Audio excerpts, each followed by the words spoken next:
Hello, I am Wayne Sloan, a commercial insurance business advisor, and today's topic is the business of nonprofit. Today I welcome Jim Maltry. Briefly to tell about Jim retired 30 years ago from the PNC Bank. He has 30 years of nonprofit experience. Jim has served on boards. He has held many positions as president, vice president, chairman of various committees. He has experience in recruiting board members. He has experience in strategic planning, board development, fundraising, and forming nonprofits. Jim, thank you so much for just sharing your time with us today. Glad to be here. Right. Jim and I have something in common is that both of us are SCORE members. You know, we were just sharing that we have together we have a combined of about maybe 35 years of helping other small businessmen grow their business. So just welcome again, Jim. Thank you. Okay, great. I always like to start off, Jim. Can you just tell us briefly how did you get involved in nonprofits? I started out 35 years ago when I was in the branch system of PNC Bank, and a young lady walked in and said, "I want you to be on my board." And I didn't know anything about boards. I had no clue. And dumb me, I said, "Sure, I'll be on the board. I'd like to help the community." So I went to my first board meeting, which involved United Way. They were a United Way agency, and they were getting ready to take their money away from them for poor performance, Sure. which was justifiable. And so I begged them to give us another chance. I didn't know what I was doing. Okay. And they said, okay. So between the executive director and myself, we resurrected that agency. So from that, I found out what nonprofit work is all about, the struggles that a nonprofit has, the struggles of a nonprofit executive director trying to wear so many hats at the same time. I see. So once I got involved with that, I love doing it, and that's what I've been doing for 35 years. Okay, fantastic. You have seen it all, apparently. I've seen a lot. You've seen it all. Can you tell me, what should an individual consider before they start their nonprofit? Sure. The biggest thing to think about is time, talent, and treasure. Many individuals wishing to start a nonprofit have a full-time job. Many have families or other interests. So the question is, how can an individual balance their time to even start a nonprofit, and then once it's up and running, how to manage it? And then the talent, do they have nonprofit backgrounds or management experience? Sure. And if they do not have one of those two, where will they find that management talent to help them manage the organization, get it up off the ground? And then treasure, it'll cost, just in filing fees alone, it'll cost anywhere between $350 and $600, depending on, or pardon me, $700, depending on which form they fill out. Plus, what are the startup costs? So they have to establish how they're going to pay those fees up front, because money drives everything. I'm a retired banker, so everything's about money for me. So time, talent, and treasure. A few other things to remember is that the board collectively is the boss, not any one individual. So if you have a for-profit business, for instance, an LLC, you can call the shots, you can change direction anytime you wish. But when you have a nonprofit, you have to take that to the board and get their approval. So if you're a very controlling type person, and that's not a negative, it is, if you want to control things, then nonprofit is probably not for you. And today, an executive director's role of a nonprofit is 50% raising money, 50% managing the operation. So fundraising is a must. Yes.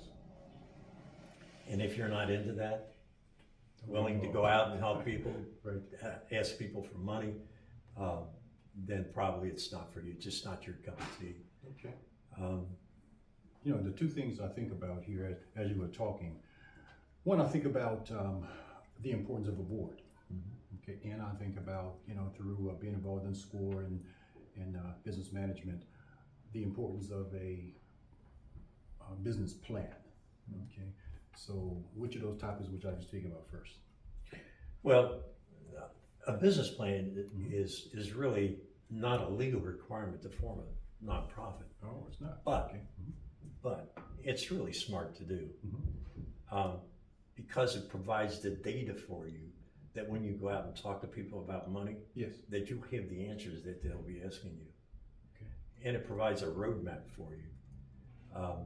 And within that business plan, you need to prepare, you have to estimate your startup costs and prepare a 3-year budget. So the importance of that plan again is that you know where you're going and you know how you're going to get there and you know the challenges that you'll face. And I always recommend on the nonprofit side that a person recruit a writer, an accountant, and a marketing person. Okay. For the board members or? For No, just to write the business. Just write the business plan. Okay. Right. Sure. So that's really important to have that talent to do that business plan Yes. right. It has to Having be the right people. professional. Having the right people. Having the right people. Right people. Yeah. Okay, fantastic. Can you tell about board members? You know, how do you choose board members? You know, well, first, why are board members important? Well, number one, the state of Ohio and IRS requires a nonprofit to have a board. So that so that's key. Okay. But also a nonprofit cannot afford to pay staff to do certain functions, I see. particularly a small nonprofit, one starting out. So you need to find board members who have talents that a staff would fill, I see. and find the board members who are willing to do those tasks. Like accounting is a big issue, marketing is a big issue.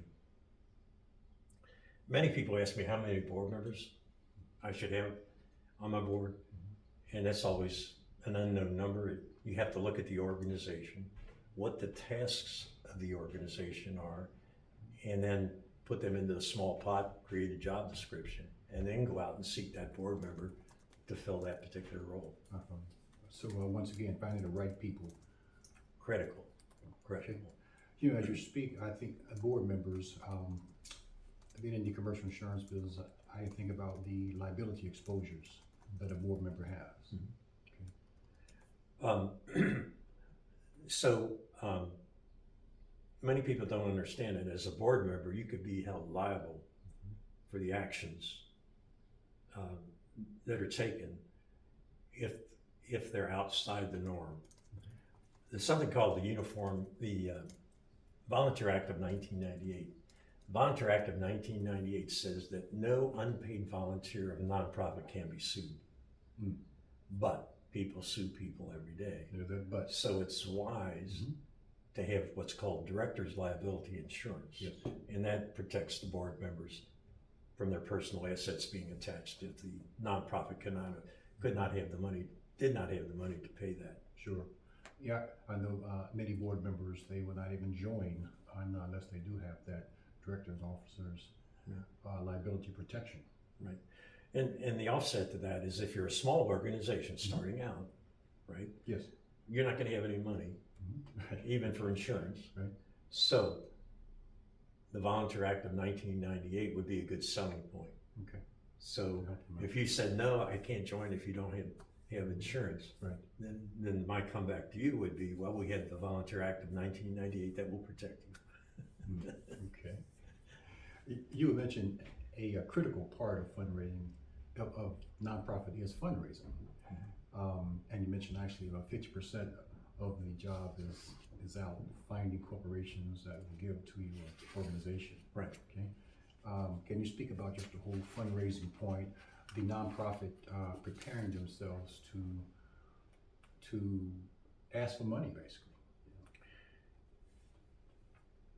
The big thing about fundraising that a lot of people don't understand is you have to be prepared to do it. Mm-hmm. You just don't say, I'm going to get in my car and I'm going to go out and visit this person Sure. and ask them for money.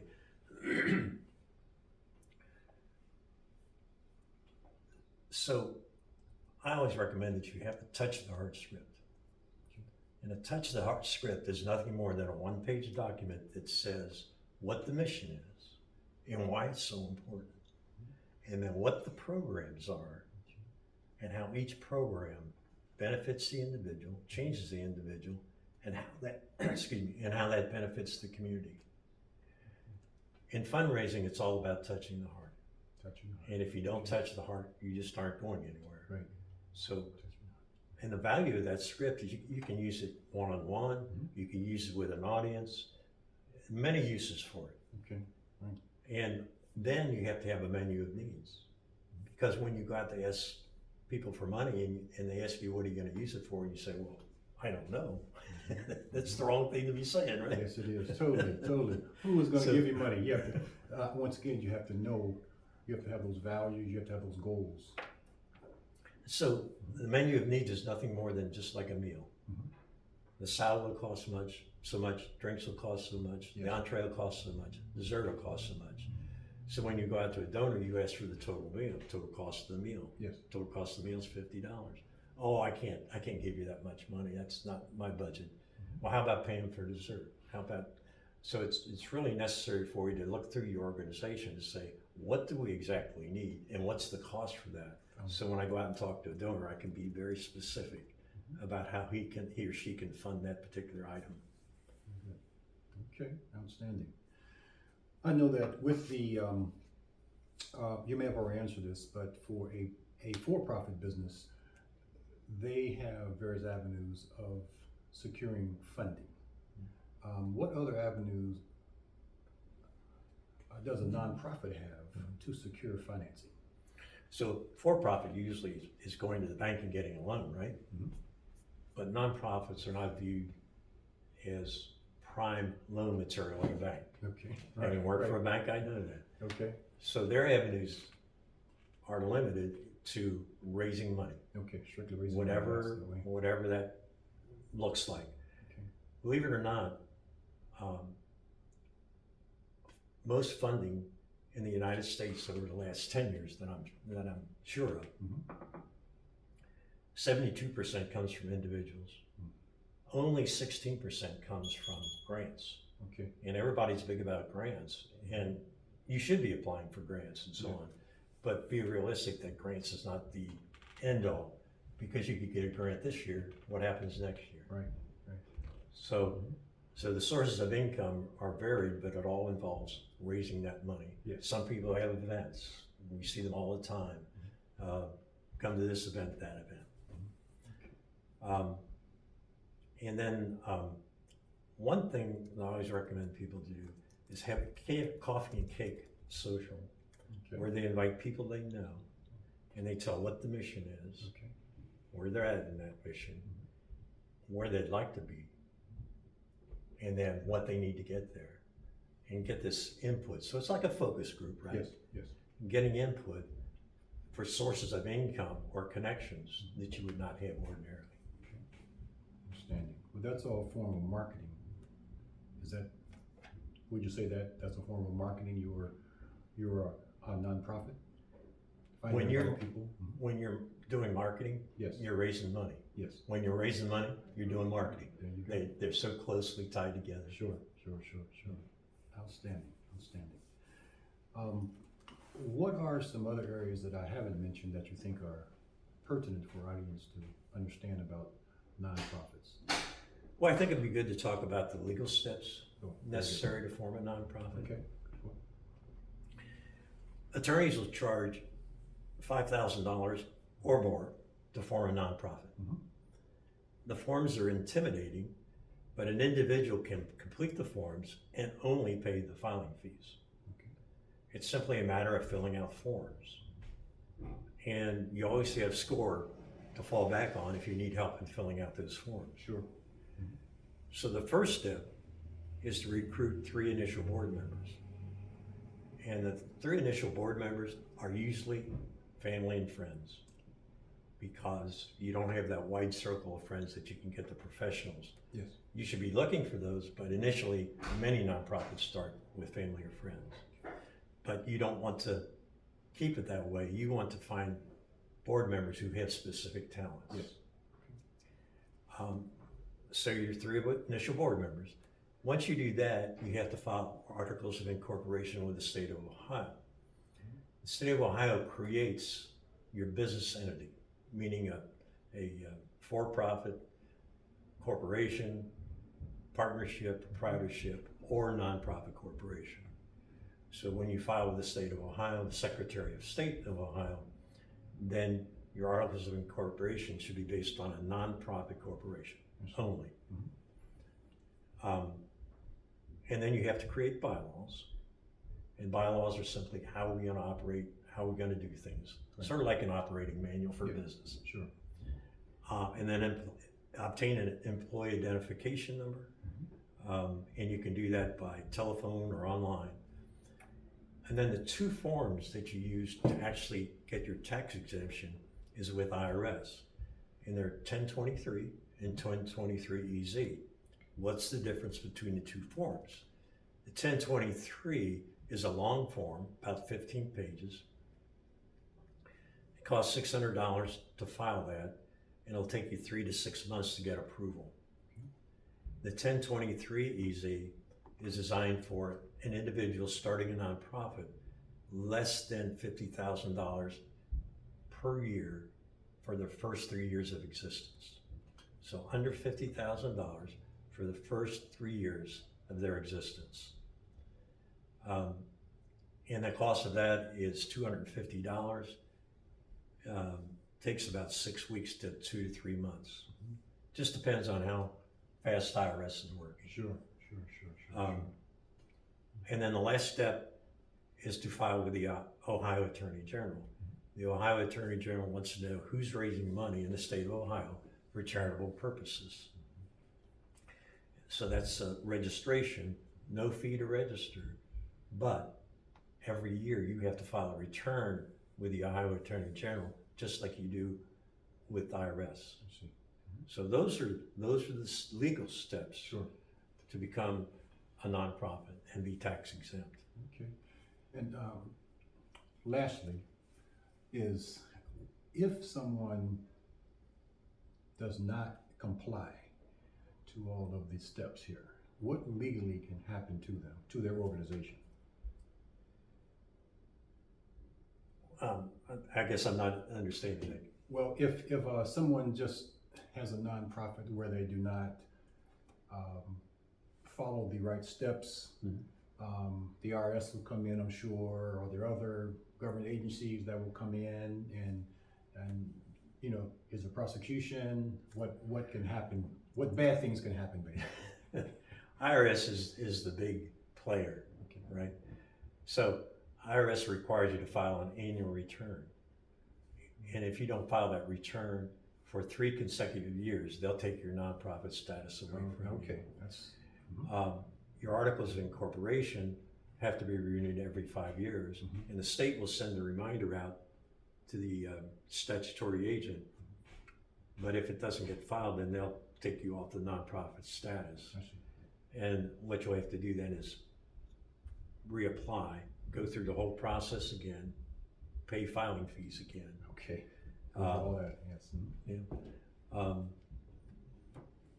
So again, IRS is really the one that They're the bad people that can come in and do a lot of mean things to you. you don't want to get on the wrong side of IRS, whether you're an individual or a nonprofit. I understand. Jim, this has been a great conversation, great information that you shared. I know you were yes, go ahead. One other thing, Wayne. People, you talked about it, marketing before. Yes. But people fail, nonprofits that is, fail to really utilize social media to advertise and promote their organization. Okay. And a simple step that can be done is simply every month sending out something positive that's happened in the nonprofit. Hey, we graduated 10 folks out of the addiction program and they're now sober. Okay. We're having an event, come to the event. We need volunteers for the event. Come, here's an article on our mission that I thought you would like to have. Yes. What that's doing is motivating the donor to give next year. If That's the donor gives to you this year and they don't have anything connection to you at all through the year, Sure. next year when you ask them for money, you have to start the process all over again. Exactly. Because they've forgotten your name, they even forgot they gave you money. There you go. So- That's a wise statement. Wise statement. So again, it's an inexpensive way to really promote the organization and keep your donor involved so that they know that the money they've given you is being put to good use. Outstanding. And then you also should have a presence on Facebook or Twitter. Everybody needs a website, whether they're a business, for-profit business or not-profit. Have to have a website in today's environment because that's how you're raising money these days, is through that website. Keep that presence. Yeah. Okay. How can people reach you? Through SCORE?